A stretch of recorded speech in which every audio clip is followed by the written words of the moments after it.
Bonjour. Bonjour. Bonjour. Bonjour. Bonjour. Bonjour.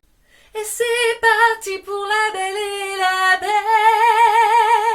À la fin du XVIIIe siècle, dans un petit village français, Belle vit avec son père, Maurice, l'inventeur du village. Un jour, ce dernier arrive à faire fonctionner sa machine révolutionnaire qui coupe du bois toute seule. Je vais te réparer cette bestiole en 2 temps, 3 mouvements. Passe-moi donc la clé à mi-molette numéro 3. Il décide donc de se rendre à la foire d'une ville voisine. Sur le chemin pour s'y rendre, Maurice doit emprunter une forêt. Mais voilà, le malheureux se trompe de route, une roue de sa charrette se brise, il est attaqué par des loups, et Philibert, son cheval, s'enfuit, apeuré par les bêtes. Maurice, poursuivi par les loups, court à l'aveuglette dans la forêt, jusqu'au moment où il se retrouve face à un château. Il décide d'y entrer afin d'y trouver refuge. Ce qu'il ne sait pas, c'est qu'il vient de pénétrer dans la demeure de la bête. La bête est en réalité un prince qui a reçu cette apparence de la part d'une fée à qui il avait refusé l'hospitalité. En punition, elle le transforma en une bête monstrueuse et jeta un sort sur le château, ainsi que sur tous ses occupants. La fée offrit également au prince, désormais changé en monstre, une rose enchantée. Elle lui expliqua que si le jour de son 21e anniversaire, il n'avait pas trouvé une femme à aimer et qu'il aimerait en retour, il garderait cette apparence monstrueuse à tout jamais. La rose qui lui avait été offerte était une rose enchantée. Maintenant, vous savez qui est la bête. Revenons-en à nos moutons, si je puis dire. Lorsque la bête s'est aperçue qu'il y avait un intrus dans sa demeure, il attrapa Maurice et le jeta dans son cachot. De son côté, Belle fuit les avances de Gaston, un homme rustre et orgueilleux. Je me demande ce que tu peux savoir de mes rêves, Gaston. Tout. Tiens, imagine une seconde. Un chalet niché dans les arbres, un quartier de sangliers grillant sur le feu, ma petite femme qui me masse gentiment les pieds. Après avoir refusé publiquement sa demande en mariage, elle aperçoit Philibert qui arrive de la forêt. Elle comprend alors qu'il y a eu un problème et que son père est certainement en danger. Elle demande à Philibert de le mener à ce dernier. Philibert, qu'est-ce que tu fais là tout seul? Où est papa? Réponds-moi, Philibert. Que s'est-il passé? Sois gentil, emmène-moi tout de suite, il faut le retrouver.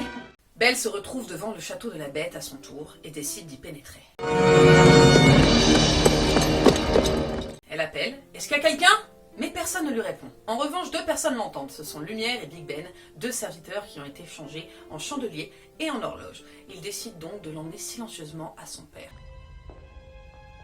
De grâce, répondez. Belle, Papa, comment est-ce que tu m'as retrouvé? Mais la bête arrive et découvre la jeune fille à côté de son père. qui est là? Qui êtes-vous? Le maître de ce château. Il refuse catégoriquement de libérer le vieillard. Belle propose alors à la bête un marché. Prends-moi à sa place et je resterai ta prisonnière à vie. La bête accepte. Gardez-moi en otage. Vous voudriez prendre sa place? Non, non, ne fais pas ça. Si je dis oui, vous le laisserez partir? Oui. La belle et la bête apprendront donc à se connaître et à s'apprécier petit à petit. Vous êtes contente? J'ai l'impression de rêver. Alors ils sont à vous. Merci infiniment. Je vous conseille de regarder La Belle et la Bête pour les morales que vous pourrez en tirer. Effectivement, ces dernières sont qu'il ne faut jamais juger quelqu'un à son apparence car la véritable beauté est dans le cœur. La deuxième morale étant qu'il faut savoir rester soi-même malgré le jugement des autres. Ce n'est pas parce que nous sommes seuls face à la foule que nous sommes en tort. Le saviez-vous? La Belle et la Bête est le seul film d'animation des studios Disney à avoir été nommé aux Oscars dans la catégorie meilleur film. Cette catégorie étant réservée normalement aux films en prise de vue réelle. La catégorie meilleur film d'animation a été créée en 2001. Le design de la bête a notamment été imaginé avec la crinière d'un lion, les pattes et la queue d'un loup, les défenses d'un sanglier, le corps d'un ours, les sourcils d'un gorille. La Belle et la Bête a reçu 2 Oscars, un pour la meilleure musique et un pour la meilleure chanson originale pour l'histoire éternelle. Tale is all this time. Le parolier des chansons du film, Howard Ashman, est décédé avant que le film fût achevé. Les studios Disney lui ont donc rendu un hommage à la fin du générique. L'hommage dit « À notre ami Howard qui a donné à une sirène sa voix et à une bête son âme, nous te serons éternellement reconnaissants. » En 1994, La Belle et la Bête est le premier film des studios Disney à être adapté en comédie musicale pour Broadway. La voix de Robbie Benson, l'interprète de la bête, a été mélangée à des grognements de fauves enregistrés au préalable. C'est d'ailleurs la raison pour laquelle la bête change de voix à la fin du film. Ceux qui ont vu le film comprendront.